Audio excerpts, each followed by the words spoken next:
Yeah. Oh, jamaah. Yeah. Alhamdulillah. Alhamdulillahirrahmanirrahim. Langsung aja nih ya jamaah ya. Ini udah masuk pertanyaan-pertanyaannya dari jamaah dan akan dijawab langsung sama guru-guru kita. Langsung aja kita masuk ke segmen Tanya Dong Ustadz. Kami semua tanya dong Ustaz. Masya Allah. Ya lanjut ya, ini yang pertama dari Sri Rejeki. Assalamualaikum Ustadz Ustazah, mau nanya nih. Yang mana yang lebih utama? Nah ini pertanyaan Aca tadi juga nih ya Ustazah ya.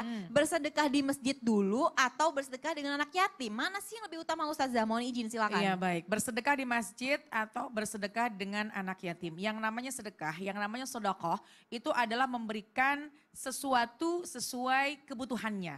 Memberikan sesuatu sesuai kebutuhannya. Nah di antara dua ini kita lihat, kalau sekiranya kita menemukan anak yatim yang sangat membutuhkan, sementara masjid sebelah juga lagi membangun, tapi banyak sih donasinya, banyak donaturnya, maka tentu kita mendahulukan nih anak ini kalau kita tidak berikan, kita tidak santuni, maka akan terabaikan misalnya, maka kita dahulukan anak yatim. Jadi di antara dua pilihan, lihat mana yang sangat-sangat membutuhkan. Karena lagi-lagi sedekah itu adalah sesuatu yang kita berikan sesuai dengan kebutuhannya. Dan kita harapkan ketika kita salurkan itu tepat sasaran dan tepat waktu karena memang sedang dibutuhkan. Wallahu a'lam bishawab. Jadi lagi-lagi kita lihat kondisinya juga ya Ustazah ya, mana yang lebih butuh. Iya, tapi bukan antara berarti dua itu. masjid tidak penting ya. Iya, Ketika kita tetap. punya keluasan, tetap kita bisa Iya. bersedekah. Malah kalau ke bisa masjid. dua-duanya ya Betul, Ustazah betul, ya. Masya betul. Allah. Makasih banyak Ustazah Nada. Ya.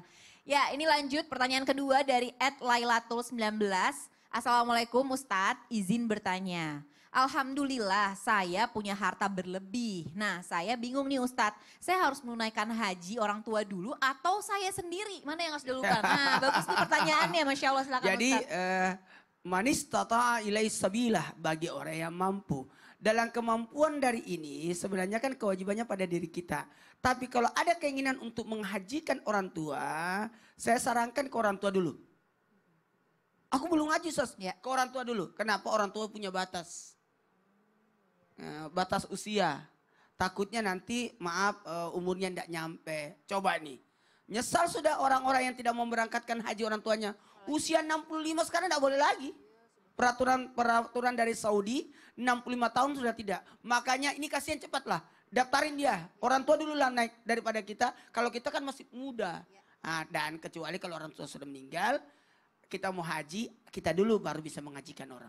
Jadi lagi-lagi karena kita ngeliat fisik orang tua Fisik juga ya orang Ustadz. Karena tua. kan haji butuh mentalnya sama fisiknya harus ya kuat ya kasihan. Ustadz ya. Masya Allah, terima kasih banyak Ustadz Maulana. Ya. Ya jamaah mudah-mudahan pertanyaan tadi terjawab sudah oleh guru-guru kita. Langsung saja kita akan mendengarkan kesimpulan dari Ustadz Syam dan akan dilanjutkan doa. Mohon izin silakan Ustadz. Bismillahirrahmanirrahim. Apa yang kita pelajari hari ini adalah ternyata di antara pilihan-pilihan yang kadang-kadang muncul di dalam benak kita, semua jawabannya telah dijawab oleh Allah Subhanahu wa taala dan aturan memilihnya itu bukan aturan dari kami, tapi aturan dari Allah Subhanahu wa taala. Contoh misalnya milih suami atau orang tua, kata Allah pilih suami, milih anak atau suami, pilih suami. Itu bukan daripada aturan dari suaminya, tapi itu aturan dari Allah Subhanahu wa taala. Ketika kita telah taat aturan tersebut, berarti kita taat akan aturan Allah Subhanahu wa taala. Misal kalau dikatakan sholat di masjid atau sholat di rumah, oh kalau dipikir-pikir bagusan sholat di masjid, pahalanya banyak. Tapi ternyata kata Nabi, seorang wanita lebih baik sholat di rumahnya kalau seandainya ia ke masjid bisa menimbulkan fitnah.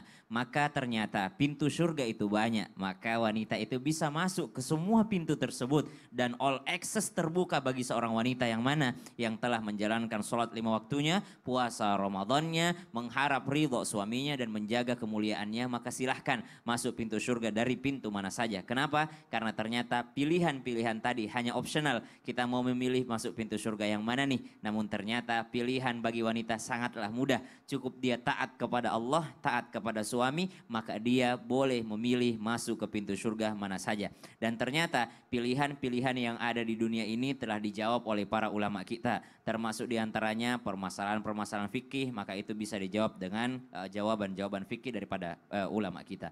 Bismillahirrahmanirrahim. Alhamdulillahi rabbil alamin. العالمين اللهم صل على سيدنا محمد النبي الأمي وعلى آله وصحبه وسلم ربنا تقبل منا إنك أنت السميع العليم وتب علينا إنك أنت التواب الرحيم وصلى الله على سيدنا محمد والحمد لله رب العالمين. Amin, amin ya robbal alamin. Alhamdulillah, terima kasih banyak untuk jamaah di rumah yang selalu setia. Islam itu bersama Islam itu indah. Dan terima kasih banyak untuk pastinya guru-guru kita tercinta. Jamaah Islam itu indah, apapun pilihan yang dihadapkan ke kita, pastinya kita pilih menurut Allah, bukan hanya menurut kita saja. Saya Natasha Rizky, mohon maaf jika saya ada salah-salah kata. Sampai bertemu lagi di Islam itu indah selanjutnya. Wassalamualaikum warahmatullahi wabarakatuh. Waalaikumsalam warahmatullahi wabarakatuh. Allahumma salli